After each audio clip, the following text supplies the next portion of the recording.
Today is Friday and I want to get some sewing in with my new baby, the Burnett 77. Did you know I got a new machine? I did during the Black Friday sale. She's here, she's beautiful, and this is my little setup. So I have my like collapsible table with my serger on it here. Got my YouTube going. I have my machine, and I have not used it since I got it, but I really want to use it tonight. And I thought, instead of trying out some of the patterns that I will be working with in this upcoming collection that I want to do, because I'm still learning all of the features and functions, like I want to test out some things. I wanted to actually test out a pattern that I have sewn before. So you knew it was coming. You knew it was coming. I've already told you that I believe this is going to be a firm favorite, but I need to test that out on a fabric that's not viscose. I have this lovely like double crepe, and I got this at G Street Fabric that day when I got my machine, because I went upstairs and I shouldn't have, because they had such great stuff. But it's like a double crepe with some stretch. No, this way. Like it has just a good amount of give. Do you see this like zebra wood grain sort of imprint? It's gorgeous. It's such a beautiful texture. And I think this would be nice because it's structured enough where it's not going to be slipping and sliding, but I think it's going to make a phenomenal version of this. And I really do want to do a pattern review. So I figured make it another time, maybe another time after that, we'll see. But yeah, so I'm gonna go and test out my new machine. Here's my current setup. Got all of my manual instructions here that I printed off. Lots to learn. But I have my fabric, which I cut out for B6705. I have my iron, which is right there with my pressing ham. I have my black serger thread that I just switched out, some good YouTube, Lydia Naomi. She's keeping me company, teaching me how to make a lantern sleeve while I sew this up.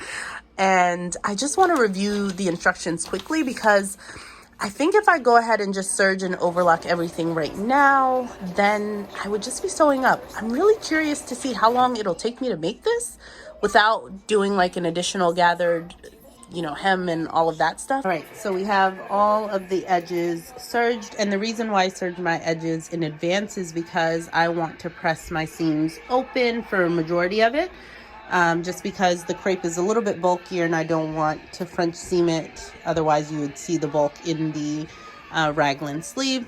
Any hoosers. Now that took me less than 30 minutes, so that's pretty good. I think it's because I knew exactly what I was doing. I'm going to stay stitch the top of the necklines, even though the instructions don't call for that, but I know better. And then I'm going to, yeah, follow the instructions.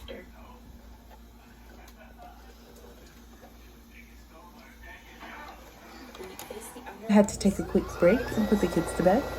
I hear that someone is not sleeping, but I don't know that that's gonna be my problem anymore. But okay, so I'm back. It's like already 10. I think I at least have maybe an hour and a half of sewing in my spirit. So let's see how much I can get done. All right, so I've sewn up the bodice, attached the sleeves. I sewed together the side seams of the skirt and sewed up to the zipper placement. So really, right now, I have pinned the bodice to the skirt. That's what I'm trying to do. I'm having a bit of a challenging time trying to work out how to get the center to position nicely with the front, because the peak of the skirt is there. They don't like have you cut it straight, so it's a little bit challenging for me. I'm not understanding this guide as much to figure out how to really pin that and make sure it works, but my eyes are closing as I'm doing this, so I'm going to call it a night. So here's just an update on B6705. I'm doing it in this double crepe that has this like zebra wood grain sort of feel. So I'm just having an issue with this central like point. I basted it in place, like hand basted it, which I never do, but I was just a little bit nervy. If you can see it in the light, you see how it's like puckering? I know that once I add the neckband, hopefully that'll raise it and hopefully it won't do what it's doing right now. I was just having a really hard time, and I don't know why, trying to figure out like how to match the point and it's a lot. And I want to make sure that the sleeve, that the point and the curve work. Yeah, I made it quite long. I think I'm just going to do an elastic cuff and see about the center. I'll follow the instructions. At about the end of the week, just wanted to give you a quick update. I had made Butterick B6705. I just wanted to give it another try. So this is basically view A with an altered sleeve, closed keyhole, and lengthened skirt. So I'm really excited about it. I had picked up this fabric at G Street and just wanted to see it done up. It's like a double crepe with a little bit of stretch in it. I went ahead and put 1-inch elastic in the sleeve. It's really nice. It has just a little bit of stretch to it. I'm not sure if I'm going to keep the hem as is or like chop it a little bit up here and then add a ruffle. But also it's a bit too snug for me around the hip, so it might go to my best friend. Not sure yet, but really happy that I got this done. What I've been working on as of last night is McCall's M7974. When I originally cut these out, I was going to make it straight out of the pattern, but after quite a bit more thought, I knew I had more of this black linen fabric left, and I want to make sure that I make it to the best of my ability. So I'm actually following Sean from Kittenish Behavior. She has a tutorial on how to make this with a fully lined bodice and French seamed skirt. So that's what I'm actually following. So had to cut, you know, 2 of the back pieces, bodice pieces. You have to cut, you already cut 4 of the midriff, but you also have to then cut 4 of the bodice front. So I went ahead and cut the extra pieces yesterday, interfaced everything, and started gathering the shoulders into the yokes. So I did it for both sets. So there are lots of pins, lots of gathers here. So I'm going to spend a little bit of time and go ahead and piece together the bodice, hopefully. I think that's my plan for tonight. It's Thursday night, so if I could get that done, then maybe tomorrow start working on the skirt pieces and possibly put it together by the weekend. Yeah, it's been nice to do this kind of like slow-paced, intentional, more thoughtful sewing kind of. But yeah, really excited to kind of get through this project. And for this project, I get to put buttons. I haven't really like done proper buttonholes and sewn on buttons in a while, so let's get to work. I currently have 2 bodice fronts. This is the inner one, and I know that because it has the interfaced pieces, and that's the back yoke, and we're pressing the seams open as per the instructions from Sean from Kittenish Behavior, since we're going to be layering them together so that we don't have too much bulk in any area. So here is the second one, and this is going to be the right side. So there are all the little gathers. I just love how this linen is pressing. I had starched it to oblivion, so it's behaving quite well. But I'm going to go ahead and sandwich those 2 together. And yeah, hopefully have a beautiful lined bodice piece in un momento. I finished with the lined bodice. I am doing the sleeveless version, and I did not add the collar. I don't know, not as thrilled with some of my gathering work. Not my best. I don't think it's as even, but it's black. It'll be fine.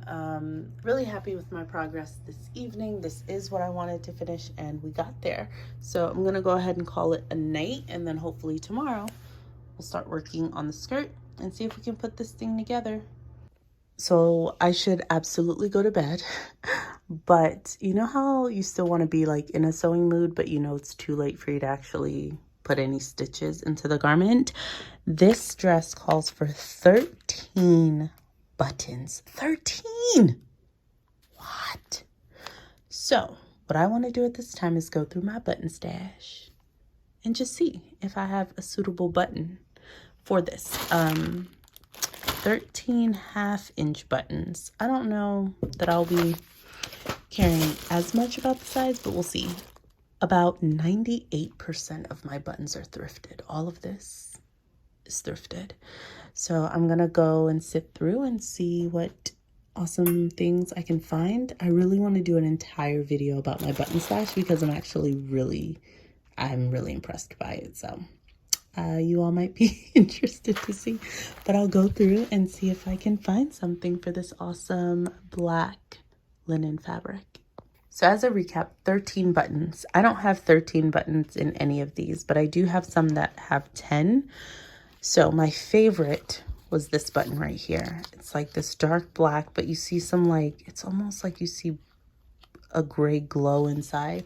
It looks so great with the dress. I think this is exactly what I would want, but is this called a shank button? Do you see how it's so elevated? I think this would be best utilized in a coat of some sort, something that's a bit thicker or like a sweater. And I only have 7, so I'd be risking a whole lot. So while I love it, I absolutely do. It's my favorite for this project. It's not the most practical. So we move on. The next one that I picked up was this, which sort of feels a little bit genuine Catalan. What's a Catalan? I should have looked that up. But for me, it seems like a wooden sort of button. It's flat. It would work.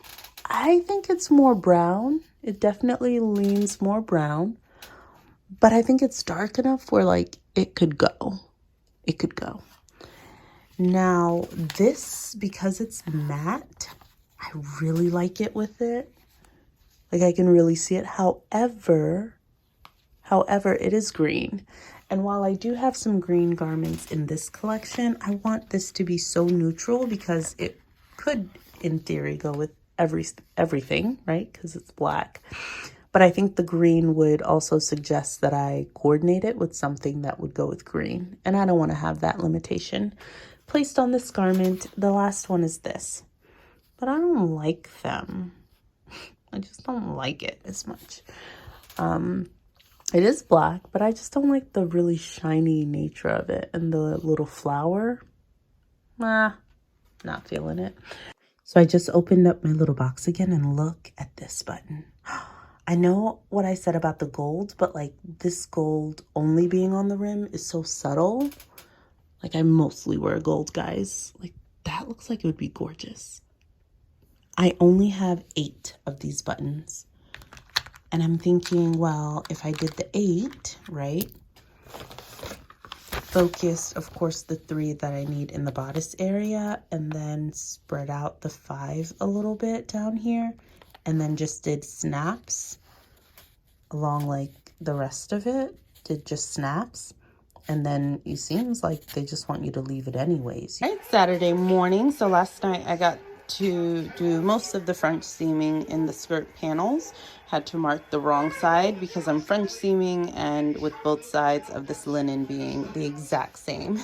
That was presenting some challenges. Now, something that I ran into yesterday, I had not pinned this particular seam, and this is connecting the back center to the side piece of the panel, and it did not line up at the very bottom. But again, I had not pre-pinned it and thought that, you know, I'm good at this, it'll just work. Then after doing the first inner French seam, I was like, oh, I'll just go with it. Maybe I just didn't cut it appropriately, but everything else matches up. I mean, a lot more than this. Like, this is quite significant. So I'm afraid what's going to happen is once I wash it, like there will be some puckers even here. Like I'm seeing how wavy the line is. And that could be because of pressing. Like I could probably press it into submission. What would you all do? Like, is this enough of a difference that you would unpick a French seam and see about like stretching the fabric? Keep in mind this inner part of the French seam has already been trimmed down and all of that. Like, is it that big of a deal? It's in the back. I think I'm just gonna have to live with it and then remind myself for next time. So I've been pinning the rest of them, as you can see. Like I'm about to do like sew in the pocket and do this seam. So I've pinned it all together to make sure that it matched up. And I did have areas where it was sort of bumpy and I would have to you know, pin and then stretch the fabric to fit. So let's go ahead and start sewing this in. I'm about to sew the pockets and make sure that that is nice and French seamed, and hopefully I'll have a skirt that I can then put onto the bodice. My doubt or something that I can use on a party. So, do you have the pieces? All right, so I have the gathering stitches in the skirt, and now we're going to prepare the bodice. Now, an edit that I'm gonna do before I attach the skirt is to actually shorten the bodice. Now, I'm doing this for two reasons. When I tried it on the other night, I noticed that there was a lot of like poofiness, a lot of excess fabric in the back bodice, which I have gotten quite a bit in other bodices. So I'm gonna look into that and probably do a measurement from like the back of my shoulder down to my waistline in the back and see if that's shorter than regular patterns. All that to say, I'm going to take that in by about 1.5 inches. That might be drastic.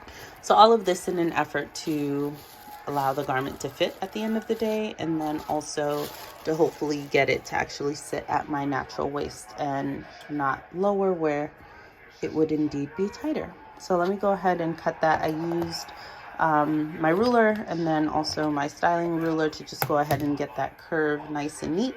I'm going to make sure that these are all even and not shifting on me, and I'm going to go ahead and cut that line out with my rotary cutter. Okay, so I have been using my new baby. I will say this about this whole computerized situation. This stopping me, like legitimately I can't. I'm pressing and it won't go. But if you can, like, there's still thread in there. Okay? Might be a little bit, but there's still some. I don't like it stopping me. So it like will let me sew for a smidge and then come up again. And I'm like, I hear you and I appreciate the concern. Look at that. But like, let me live my life. I want to use out, you know, the bobbin thread until it's done. And it won't let me be great. Anyways, I'll do a full review of my new machine. I mean, like, look at how beautiful these stitches are. Like, lots of great things, but I will say a bit of the computerized things, sometimes I wish it would just stop trying to be as productive and helpful. At least, like, if I could turn off that function, let me know if I can turn off that function and just have it, like, warn me once. And then me tell it, like, I hear what you're saying and I want to use all of that thread. It's a dress on top of a dress, but looking forward to it. Okay, so I still have to attach the lining and then hem the bottom, add the buttonholes and buttons. Can we finish this tonight? Let's see. Okay, so pre-button and buttonholes. But look at her. Okay. I'm kind of nervy about the buttonholes, not gonna lie. Another thing that I also discovered, do you see this like run in the fabric? I don't know what in all of the world that is. I'd cut it already. I mean, I wasn't going to go back at the stage when I was French seaming to like cut a new piece and put it on there. What I did instead was add one of like a strip of the the knit interfacing. So I put knit interfacing here, not the woven one. I didn't want something too heavy or want like the white to peek through. So I have a black knit interfacing that hopefully is just going to keep that tidy. Really is awful that it's smack dab in the center, but I'm gonna do some testing because that's what I'm going to be. Okay, I'm getting it. All right, I have to go and get juice, but I'll be right back to finish explaining to you what is happening. There they are, guys. I haven't done buttons in so long. Feels good. I think this was not a bad choice. There's a lot of space open here. I know I might put some snaps at the very bottom if I feel like it opens too much, but I really like the buttons. Now it seems kind of loose. I know linen grows. I don't know if that is what is happening here, but I might take it in, on the inside. I went through all of this trouble to, line the bodice and French seam everything, and then I'm gonna go take it in on the inside, but yeah, I might do that. Otherwise, I'm gonna hem the bottom and I think I'm done.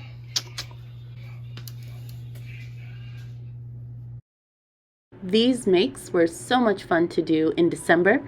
As you know, in December I did a lot of new to me items, including some quilting, a baby swaddle, but I also did my first garment cut on the bias. So please, if you enjoy creative content or enjoyed this video, please subscribe so that you can join us and see what all I made this December. Have a wonderful day. Stay creative. Bye.